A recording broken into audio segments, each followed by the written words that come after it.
That histology section, this is really convenient. When you look at this graphic, the way they have it organized, they have the slices, the coronal slices on top of this. So you can say, well, I wonder what it would look like to have a coronal section in front of the anterior, in front of the optic chiasm, right through that anterior perforated substance. Just pick that line. So say, okay, so let's say right about here. And that takes you to that coronal. So you can kind of flip back and forth about where should you see this. On the coronal sections, you'll have about that much coronal. So you'll have a stump that big. It's not going to be a thin slice. You'll have enough of that stump so that you can look on the ventral side and determine where you are. Okay. And so on this one, You can't touch the brain. oh, yeah, we started on this. You can't touch the brain. Your pen can't touch the brain. No agent of you can touch that brain. All right. And so you run the risk of dislodging those pens. And so no, you can't touch it. And for those that kind of developed habits while you're doing the pins on the thing and are going, I wonder where this is. Don't tap them, all right? So tapping is the same as touching. So no tapping on the pins. The pen, each station will have 4 different colored pins.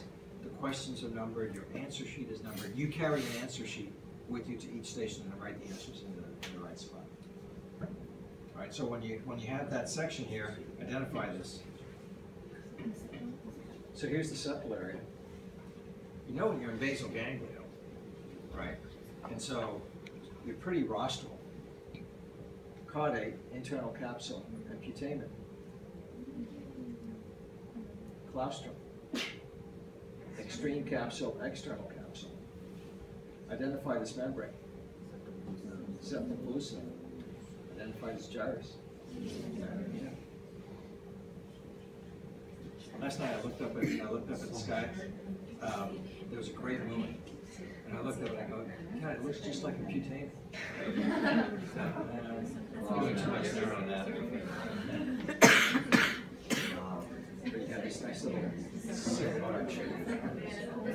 So if you go back, then you can say, okay, I wonder what would happen if we had a section right here through the tip of the hippocampal gyrus. And guess what you see? You see amygdala. You see an interrupted third ventricle. All right. You see 4 dots. It looks better this way, where you switch the fibers, you can see the 4 dots. So you'll have enough of a pedestal to be able to say, oh my gosh, this is right through the tip of the hippocampal gyrus, and you know the things that you should be seeing on that section. But this is the loveliness of this website, is to be able to go back and just say, okay, I wonder what it would look like if I had a cut through here. And so you can do that on that website. I don't know what more would be helpful. What would be helpful?